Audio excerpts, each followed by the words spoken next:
ओम नीलांजनम समाभासम रविपुत्रम यमाग्रजम छाया मार्तंड संभूतम तम नमामि शनिश्चरम नमस्कार, स्वागत है आपका आचार्य वाणी में। मैं आचार्य डॉक्टर विक्रमादित्य आपके साथ हूँ। आज का विषय हम आपके लिए लेके आए हैं शनि महाराज।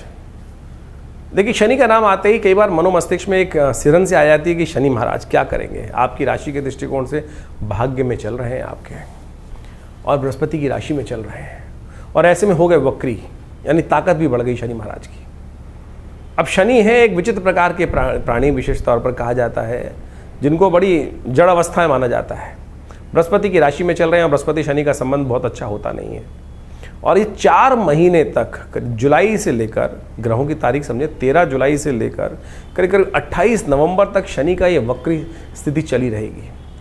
और आपकी राशि के दृष्टिकोण से यदि हम देखें तो शनि मार्केश भी हैं, आपके मृत्यु कारक भाव के स्वामी भी हैं आपकी राशि के दृष्टिकोण से। तो आपको तो शनि को हर मामले में फूंक फूंक के कदम रखते हुए कार्य करते हुए कार्य करना चाहिए। भाग्य जगा सकते हैं आपके, वक्र स्थिति में आपके लिए अच्छे हो सकते हैं। वैसे वक्री ग्रह ताकत में आ जाता है, और भाग्य में बैठ के शनि जैसा ग्रह बैठ जाए तो कहता है भाग्य को सुला ही देगा। लेकिन हम आपको समझाने आए हैं कि शनि से घबराने की ज़रूरत नहीं है। हम आपको वो सूत्र बताने जा रहे हैं। सीधा सीधा ज्योतिषियों को सिद्धांत क्या है कि शनि महाराज भाग्य में चले गए, बृहस्पति की राशि में अशुभ है, तो उसका तो सत्यानाश करने को, भाग्य को दुर्भाग्य में परिवर्तन करने का रास्ता तो शनि ने खोल दिया।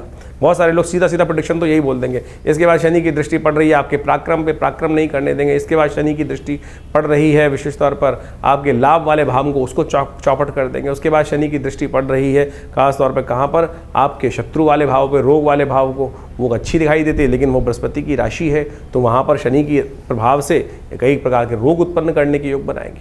अब ये तो एक जनरल प्रेडिक्शन लोगों ने जो बता रखा है, वो आपको पता ही, समझ में ही आ ही गया होगा। इतना तो जो AI हैं आज की तारीख में वो दे देते हैं। लेकिन अनुभव का लाभ कहाँ मिलना है? देखिए, शनि महाराज यहाँ पर आके करने वाले हैं विचित्र खेल। शनि है मर्यादित, शनि विशेष तौर पर बृहस्पति की राशि में जाकर ज्ञानवान बन गए। लेकिन इस समय गोचर में ग्रहों का योग बड़ा विचित्र चल रहा है। आरंभ काल जुलाई में देखें कि शनि का जो षडाष्टक योग बना हुआ है मंगल के साथ बना हुआ है। जुलाई के अंत से लेकर करीब करीब सितंबर के मध्यकाल तक शनि का षडाष्टक नहीं, सप्तम सप्तक योग बन जाएगा। एक दूसरे के सामने आ जाएंगे मंगल और शनि। और उसके बाद सितंबर से लेकर अक्टूबर में जाके जो अक्टूबर नवंबर में जो ग्रहों का योग बनेगा, फिर षडाष्टक योग बन गया। तो यानी द्वंद्वात्मक स्थिति उत्पन्न होती दिखाई दे रही है। ज्ञान वाले घर में बैठकर, भाग्य वाले घर में बैठकर यदि हम झगड़ों में फंसे रहेंगे तो हमारा भाग्य जागना है ही नहीं। ऐसे में सही स्थिति चाहिए आपको। इस समय बृहस्पति का जितना उपाय करें, ज्ञान का जितना सहारा लेंगे, उतना बढ़िया शनि महाराज आपकी कंट्रोल करेंगे। हनुमान जी का स्तवन लगातार करने की ज़रूरत है। खास तौर पे ये बात ध्यान रखते हुए कार्य करें। जितना सुंदर हनुमान जी का पाठ करेंगे, शंकर जी की उपासना बाई चांस सावन के महीने में सुंदर योग बनकर तैयार है। सावन में जितनी शंकर जी की उपासना कर ली आपने, शंकर जी की उपासना करने से इस वक्त ग्रहों का योग ऐसा बना हुआ है कि शनि आपके भाग्य में 4 चांद लगाने की गारंटी हम दे रहे हैं। ज्योतिष के सिद्धांतिक तौर पर हमने जितने लोगों की जन्मपत्रियां देखी, हमने ये उपाय करवाए हैं, करे हैं। हमने नहीं बेचे आज तक नग। आज की तारीख में तमाम ज्योतिषियों का एक ही धंधा है। हर वेबसाइट पे चले जाओ, कोई नग बेच रहा है, कोई कुछ बेच रहा है। ज्योतिषी नहीं है, दुकानदारों की एक व्यवस्था बन गई है पूरी तरह से। और हर कोई नग बेचकर आपको, नग बिल्कुल चमत्कारी हैं, लेकिन असली हो तब तो। असली मिलते कितने हैं?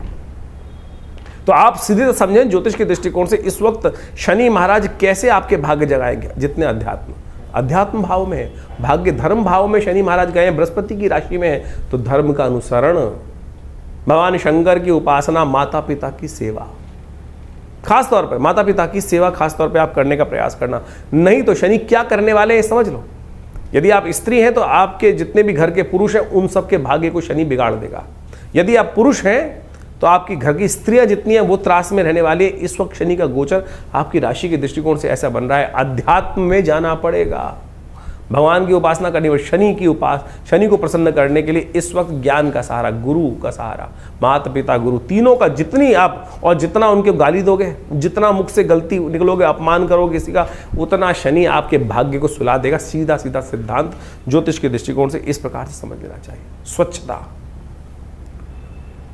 स्वच्छता, शरीर में क्या होता है, कई बार बाल बहुत सारे होते हैं, कम करने का प्रयास करें। बगल के बाल, बहुत सारी जगहों का और बाल, गुप्तांगों के बाल कम से कम रखने का प्रयास करें। इस वक्त खास तौर पे हाइजीन मेंटेन करने का प्रयास करें। और ये आपकी राशि के दृष्टिकोण से सबसे उचित शनि को प्रसन्न करने का उपाय हमको दिखाई देता है। तो जो कर्क राशि वालों, इस उपाय को खास तौर पे समझते हुए करने का प्रयास कीजिएगा और ये आपके बारे न्यारे कर देगा। जितना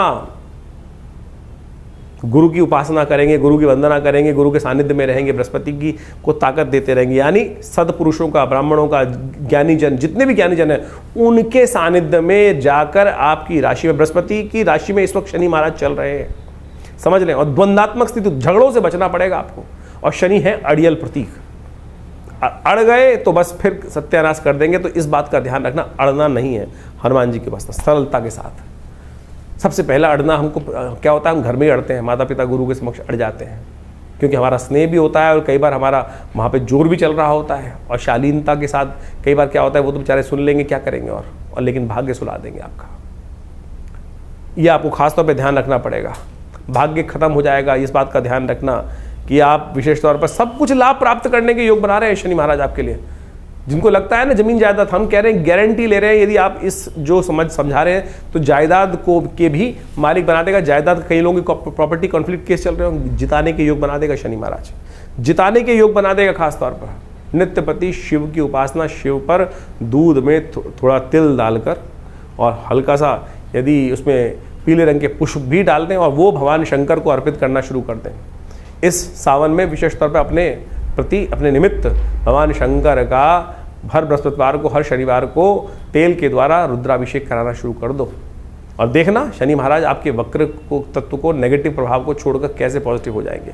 तो ये शनि का खास प्रभाव हमने आपको बताया, इसको समझ लेंगे तो बहुत बढ़िया तरह से लाभ प्राप्त होगा। बृहस्पति के साथ संबंध, शनि का विचित्र संबंध होने जा रहा है, इसको अच्छे से समझ लेना चाहिए आपको। तो शनि का ये विचित्र प्रभाव जो आपकी राशि के दृष्टिकोण से पड़ रहा है, इसका मूल कारण आपको समझना चाहिए कि शनि का कारण क्या है। शनि महाराज जो है इस वक्त बृहस्पति की राशि में चल रहे हैं और बृहस्पति और शनि जो आपस में हैं वो बहुत अच्छा मधुर संबंध माना नहीं जाता। शनि जो है वो आत्मकारक है, बृहस्पति ज्ञान के प्रतीक हैं। एक बात समझे, दोनों आध्यात्मिक हैं। शनि विशेष तौर पे ज्योतिष के दृष्टिकोण से अंतःकरण के मालिक बोले जाते हैं, अंतःकरण के स्वामी बोले जाते हैं और वो दंडाधिकारी भी बोले जाते हैं। तो शनि का जो विचित्र प्रभाव जो है, लेकिन उनका जो स्वभाव है, जो चरित्र है, वो बड़ा विचित्र माना जाता है, उसको अच्छे समझना चाहिए। वो बृहस्पति के साथ बिल्कुल नहीं मिलता। बृहस्पति के साथ जो है उनका कई बार विचित्र प्रकार का द्वंद्व शास्त्र में वर्णित किया गया है। और एक बात समझें, शनि में दशाओं के अंतर्गत ज्योतिष के दृष्टिकोण से एक सिद्धांत बताया गया है कि बृहस्पति की दशा चल रही हो उसमें शनि का अंतर आ जाए, या शनि की दशा चल रही हो उसमें बृहस्पति का अंतर आ जाए, तो कभी भी शुभ नहीं जाता है। हमेशा दुष्प्रभाव उसको उत्पन्न करने वाले ये समय माने जाते हैं। तो इस प्रकार से, इसी दृष्टिकोण से समझा जाए तो उसका पीछे मूल कारण भी है। ज्योतिष के दृष्टिकोण से आध्यात्मिक जगत में एक कथा चलती है कि एक बार शनि महाराज जो हैं वो बृहस्पति के साथ मिलकर कुछ द्वंद्वात्मक स्थिति में महाराज विक्रमादित्य के राज्य में उपस्थित हुए। कहा जाता है महाराज विक्रमादित्य का न्याय के दृष्टिकोण से बड़ा वर्चस्व था। शनि स्वयं दंडाधिकारी माने जाते हैं और उनका जो सब प्रभाव है कि दंडाधिकारी के रूप में कर्म के अनुसार से कर्मफल दाता माने जाते हैं। तो उनको अहंकार भी था, स्वाभिमान, अहंकार था इस बात का कि मुझसे बड़ा कौन न्याय अधिकारी होगा, न्याय के अनुसार से न्याय करने वाला होगा। लेकिन महाराज विक्रमादित्य का जब वर्चस्व पूरे संसार में था, जिनके नाम से ज्योतिष के दृष्टिकोण से संवत चलता है, यानी जो संवत का इतना महानता उनके बारे में बताई जाती है शास्त्र के दृष्टिकोण से, तो ज्योतिष जगत के अंदर, अध्यात्म जगत के अंदर ये कथा बड़ी प्रचलित है कि महाराज विक्रमादित्य के दरबार में, उनके राज्य में शनि और बृहस्पति दोनों एक बार उनकी परीक्षा लेने पहुंचे थे। महाराज को पता चला कि शनि और बृहस्पति दोनों के दोनों उपस्थित हुए हैं वहाँ पर। तो बृहस्पति महाराज देवगुरु माने जाते हैं और कहा जाता है कि न्याय अधिकारी जो हो, दंडाधिकारी जो हो, वो किसी के वर्चस्व में नहीं आना चाहिए, किसी के दबाव में नहीं आना चाहिए। तो कहा जाता है कि शनि महाराज ने उनकी परीक्षा लेने के लिए अनेक प्रकार से उनको त्रास देकर डराने का प्रयास किया। और यहाँ तक कहा जाता है कि जब महाराज विक्रमादित्य ने उस न्याय के जब व्यवस्था के अंदर उपस्थित हुए तो बृहस्पति जी के से विमुख नहीं, बृहस्पति जी के तरफ वो न्याय का जो था व्यवस्था, न्याय दिया। यानी शनि महाराज को गलत ठहरा दिया। शनि महाराज ने वहाँ उस वक्त कहा, भय दिखाने का प्रयास किया। आमतौर पर जब किसी दंडाधिकारी के समक्ष उपस्थित होते हैं, जो व्यक्ति जिस प्रकार से कहता है कि महाराज बाद में देख लूँगा, और जो न्यायाधिकारी होता है उसको किसी प्रकार से अपना इन्फ्लुएंस उपस्थित करने का प्रयास किया जाता है, तो शनि महाराज ने भी यही किया कि महाराज आज तो आपने मेरे खिलाफ अपना न्याय दिया है, लेकिन जब मेरा समय आएगा ना तब आपकी परीक्षा होगी और तब आप देखना कि क्या स्थिति उत्पन्न होती है। तो महाराज विक्रमादित्य के राज ज्योतिषियों ने बताया कुछ वर्ष बाद कि महाराज आपके ऊपर शनि का ये दुष्प्रभाव समय उपस्थित होने वाला है। और कहा जाता है कि राजा के ऊपर इस प्रकार का दुष्प्रभाव शनि का उपस्थित हो, और आपने तो शनि महाराज आपको जिस प्रकार से चेतावनी देकर गए थे, तो ये समय बहुत भयावह रहेगा आपको, और आपके ऊपर आएगा तो पूरे राज्य के ऊपर आएगा। तो कहा जाता है कि महाराज विक्रमादित्य ने उस समय कहा कि मैं कुछ दिन के लिए संन्यास ले लेता हूँ, राज्य से चला जाता हूँ। कहा जाता है महाराज विक्रमादित्य अपने राज्य को कुछ दिन हटकर वहाँ से संन्यास की तरफ भ्रमण में निकल गए और अपने साथ कुछ काशापण ले गए थे। कहा जाता है काशापण ले जाते हुए कहीं एक जगह शनि महाराज की ऐसी बुरी स्थिति हुई, शनि ने अपना इतना दुष्प्रभाव उनके ऊपर दिखाया कि महाराज विक्रमादित्य को बर्तन मांजने पड़े एक जगह। कहा जाता है कि जब एक जगह कहीं छोले खा रहे थे, चने खाने के लिए कुछ पैसे, उसको कहा कि भैया ये पैसे रख देता हूँ, वो काशापण स्वर्ण के काशापण थे, वो कोयले के बन गए। और जब उस छोले वाले ने, दुकानदार में हाट वाले ने देखा कि अरे ये काशापण जो इन्होंने रखे थे कहाँ है काशापण, ये तो कोयले हैं, तब उसे बर्तन महाराज विक्रमादित्य से बर्तन तक मंजवा दिए। लेकिन वो विक्रमादित्य महाराज तटस्थ, बिल्कुल हिल के डिल नहीं हुए कि जो है भाग्य में वो जिस प्रकार से रहेगा। तो बाद में कहा जाता है शनि महाराज ने आके उनको वरदान भी दिया कि आपकी परीक्षा हमने ली और आप उस परीक्षा में उत्तीर्ण हुए। तो ये प्रभाव कई प्रकार से है, यानी शनि और बृहस्पति का जो द्वंद्व है वो जगत प्रचलित है। और इस वक्त शनि महाराज बृहस्पति की राशि में ही चल रहे हैं, और बृहस्पति की राशि में चलते हुए शनि महाराज का प्रभाव, जैसा हमने आपको बताया आपकी राशि के दृष्टिकोण से होने वाला है, उसको अच्छे से समझ लीजिएगा। उसके उपाय जो बता रहे हैं वो कर लीजिएगा, जो उपाय बताए हैं उनको अच्छे से समझ लीजिएगा। शनि के संबंध में अनेक उपाय शास्त्र में वर्णित है। कहा जाता है ना, शनि को मनाए सदा सुख पाए। शास्त्र के दृष्टिकोण से आप समझ लें, शनि को मनाने के लिए शास्त्र में अनेक उपाय वर्णित हैं। जितना हो सके शनि को मनाने का प्रयास करना चाहिए, और शनि को मनाते रहेंगे तो जीवन में सुख पाते रहेंगे। शनि विशेष तौर पर जो प्रसन्न होते हैं आपके कर्म से ही प्रसन्न होते हैं। एक तो एक बात ध्यान रखें, जो गलत कामों में जाएंगे तो फिर शनि दंड देंगे ही देंगे। शनि दंड नहीं देते हैं, आपके कर्म ही आपको दंड देते हैं। इस बात को हमको भाव समझ लेना चाहिए। अब वो दंड या तो आप सह लें या फिर उसको पश्चाताप के तौर पर अनेक शास्त्र में जो तप के रूप बताए गए वो तप करें। मंत्र जब भी एक तप है। तो शनि स्तोत्र का नित्यप्रति पाठ करना एक अद्भुत, कहा जाता है महाराज दशरथ के संबंध में बड़ी अद्भुत कथा शास्त्र में वर्णित है। जो दशरथ जी शनि महाराज के समक्ष से निकल रहे थे देवासुर संग्राम से पहले, और रास्ते में शनि के दर्शन हुए। महाराज विक्रमादित्य ने कहा कि महाराज दशरथ ने कहा कि अगर ये शनि के दर्शन के किए बगैर निकल जाऊँ, सामने पड़ रहे, उनकी दृष्टि पड़ रही है, तो फिर मैं दोष का भागी होऊंगा। तो इसलिए उन्होंने शनि को प्रणाम किया वहाँ पर। और शनि का एक दिव्य पद्म पुराण के अंदर वो दशरथ कृत शनि स्तोत्र आता है, उसका वहाँ वर्णन मिलता है शास्त्र के दृष्टिकोण से। और कहा जाता है जो दशरथ कृत स्तोत्र का पाठ नित्यपति करते हैं, चाहे एक बार कर ले, शनि कभी भी उन पर अपना दुष्प्रभाव नहीं दिखाएंगे।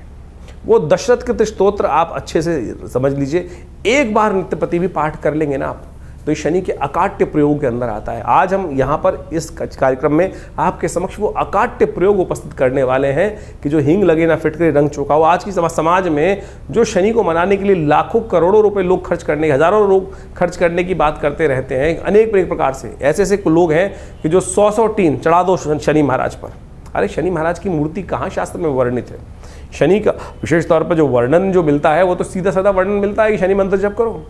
लेकिन आज लोग शनि की बड़ी से बड़ी मूर्ति स्थापित कर रहे हैं, शनि को बड़ा कर रहे हैं। इस कलयुग में यही समस्या है, भगवान बड़े नहीं कर रहे हैं, शनि के प्रताप को बड़ा करने के लिए बड़ी से बड़ी मूर्ति लगाए चले जा रहे हैं। कहाँ शास्त्र में? तो आप समझें, ये जो तथाकथित तौर पर आज की तारीख में जो एक हाट बना दिया है लोगों ने, उसको शास्त्र में सीधा साधा प्रयोग वर्णित है। धन खर्च करने से कोई ग्रह आपके ऊपर प्रसन्न नहीं होने वाला। सदकर्म करने से, तप करने से ही ग्रहों की जो अनिष्ट जो प्रभाव है वो आपके लिए शुभता की तरफ परिवर्तित होगा। तो शनि का दशरथ कृत स्तोत्र अद्भुत स्तोत्र है। शनि महाराज का स्वयं आशीर्वाद है दशरथ जी को दिया कि जो इस स्तोत्र का नित्यप्रति पाठ करेगा, एक बार ही पाठ करेगा, उसको शनि जीवन में कभी त्रास नहीं देगा। शनि स्तोत्र इस प्रकार से पद्म पुराण में कहा गया है। ओम नमः कृष्णाय नीलाय शितिकंठ निभाय च नमः कालाग्निरूपाय कृतांताय च वै नमः। नमो निर्मांसदेहाय दीर्घशंशुजटाय च नमो विशालनेत्राय शुष्कोदरभयाकृते नमः पुष्कलगात्राय स्थूलरोमणे अथ वै नमः। नमो दीर्घाय शुष्काय कालं द्रष्ट नमोस्तुते नमस्ते कोडराक्षाय दुर्निरीक्षाय वै नमः। नमो घोराय रौद्राय भीषणाय कपालिने नमस्ते सर्वभक्षाय बलिमुख नमोस्तुते। सूर्यपुत्र नमस्तेस्तु भास्करे भयदाय च अधो दृष्टे नमस्तेस्तु संवर्तक नमोस्तुते। नमो मंदगते तुभ्यं नृस्तंशाय नमोस्तुते। तपसा दग्धदेहाय नित्यं योगरताय च नमो नित्यं क्षुधार्ताय अतृप्ताय च वै नमः।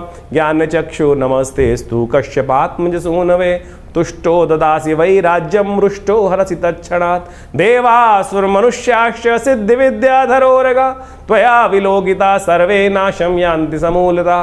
प्रसादा कुरु मे देववराहोऽहम् उपागता एवं मस्तदा सौरिग्रह राजो महाबला। ये पद्म पुराण के अंदर वर्णित दिव्य शनि स्तोत्र है। इसका यदि एक बार भी पाठ नित्य प्रति श्रवण भी कर लेंगे ना, तो शनि का कैसा दुष्प्रभाव, शनि की कैसी ढैया, शनि का कैसी साढ़े साती, शनि की कैसी अशुभ दशा, वो सब के सब शुभ होने की तरफ चली जाएगी। ये अद्भुत प्रयोग है, शास्त्र में वर्णित है। इसको जितना भी रूप में हम करने का प्रयास करें तो ये 4 महीने विशेष तौर पर अवश्य इनका पाठ करने का प्रयास करें। शनि के दिव्य स्तोत्र के पाठ करने से आपके जो अनिष्ट शनि का जो दुष्प्रभाव है वो जीवन में किसी प्रकार भी नहीं होगा। देखिए, इस प्रकार समझें इसको कि बारिश हो रही है, बारिश हो रही है, बारिश को कोई नहीं रोक सकता, लेकिन आप छाता ले सकते हैं, आप अपनी गाड़ी बढ़िया बना सकते हैं, उसके अंदर बैठ सकते हैं। ये आपका कर्म है कि जिसने कर्म किया छाता लेने का, वो छाता ले लिया, सीधा आपके सिर पे पानी नहीं पड़ा। जिसने बढ़िया गाड़ी मेहनत करी और कर्म अच्छा किया, गाड़ी ले ली, और अच्छा कर्म किया तो बहुत बढ़िया और व्यवस्था बना ली। तो यानी बारिश तो हो रही है संसार में, लेकिन हम अपनी रक्षा कर सकते हैं। तो ये सिद्धांत आप समझें कि हम अपनी रक्षा करने के लिए बहुत सारे प्रयोग कर सकते हैं। लेकिन आज लगे हैं लोग अंगूठियां खरीदने में, एक के बाद एक नीलम। इतना नीलम कहाँ निकल रहा है भैया? नीलम बिल्कुल चमत्कारी है, कोई दिक्कत नहीं है, नीलम का प्रभाव अद्भुत है। लेकिन क्या इतना नीलम संसार में निकल रहा है कि जितना बाजार में बिक रहा है? हम पत्थर का विरोध नहीं कर रहे हैं, पत्थर रत्न शास्त्र में वर्णित है और बिल्कुल अद्भुत रूप से चमत्कारिक चीजें उपस्थित करते हैं। लेकिन क्या इतना नीलम बिक रहा है? नीलम की पहचान शास्त्र में जो बताई गई है कि आप उसको दूध मिले जल में डाल दीजिए, दूध अलग कर देगा, जहर अलग कर देगा। तो जहर को भी अलग कर सकता है, यानी इतना ज़्यादा वर्ण उसका प्रभाव हो जाता है। तो ये सोचे क्या वो आज अगर फिर कोई तथाकथित तौर पे कहेगा कि वो तो असली नीलम होगा, तो यानी जो आप पहन रहे हैं वो तो नकली है। तो क्यों पैसे खर्च कर रहे हो? क्यों आज संसार के समक्ष जाकर सुनारों को या किसी प्रकार से भी जो कल्चर्ड चीज़ें हैं और जो केवल क्रिस्टल के रूप में बनी हुई हैं उसको आप पहन कर केवल अपने मन को, भाव को जगाने के लिए, मन को संतुष्टि देने के लिए कि भाई हाँ नहीं मैंने नीलम पहन रखा है। अरे कुछ नहीं करेगा। ये स्तोत्र का पाठ करें। देखिए शनि का इसके बाद एक अद्भुत, यही अगर चलिए दिक्कत है, बहुत सारे लोग बोलेंगे संस्कृत बोलने में दिक्कत है, तो कोई बात नहीं। तुलसी बाबा के कृत हनुमान चालीसा, हनुमान जी को स्वयं शनि महाराज ने वरदान दिया। कथाएं आपको मालूम है, जब हनुमान जी को रावण की लंका से शनि को हनुमान जी ने मुक्त किया, तब क्या किया था? शनि ने वरदान दिया था हनुमान जी को, जो आपके भक्त रहेंगे तो उन पर कोई कष्ट नहीं दूंगा। तो हनुमान जी को चोला चढ़ा दो। हनुमान जी को हर शनिवार को जाकर हनुमान जी के मंदिर में सिंदूर में चमेली का तेल मिलाया और पीपल के पत्तों की माला लेकर हनुमान जी को पहना दी, एक दिया वहाँ जला दिया, हनुमान चालीसा का पाठ कर लिया, हनुमान जी के मंत्र का जप कर लिया। हनुमान तो चालीसा तो स्वयं सापर मंत्र है, सिद्ध मंत्र है, जो 7 बार पाठ। अब समस्या क्या है कि कैसे पाठ कर कल्याण करेगा?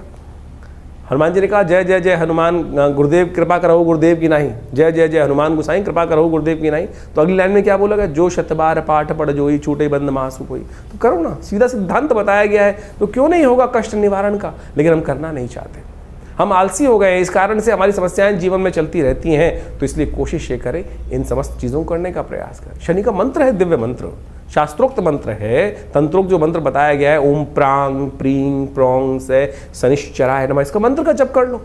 इसी तरह से पाठ है, कोई दिक्कत नहीं है। हमने आश्रम में, विवेकानंद योगाश्रम में व्यवस्था बनाई है कि हर रविवार को सुबह 8 से 10 बजे तक जो यज्ञ चलता है, भंडारा होता है, उसके बाद उसमें व्यवस्था है कि आप आइए, उस यज्ञ में बैठिए और कोई चार्जेस नहीं है, कोई चार्ज नहीं लिए जाते। आप आएंगे, बैठेंगे, यज्ञ करेंगे। बहुत सारे लोग अपने नाम से भी कराते हैं, सब चीज़ करते हैं। शनि स्तोत्र का यज्ञ कराते हैं, नवग्रहों के मंत्रों का यज्ञ कराते हैं, समस्त मंत्र, वैदिक मंत्र बहुत सारे हैं, उन सब की व्यवस्था आश्रम पे समय समय पर चलती रहती है। तो आप बिल्कुल इस बात का भाव का ध्यान रखिए। ये मंत्र जो अब हमने रास्ते बताए हैं आपको, ये अद्भुत रूप से इनका प्रयोग करने का प्रयास कीजिए।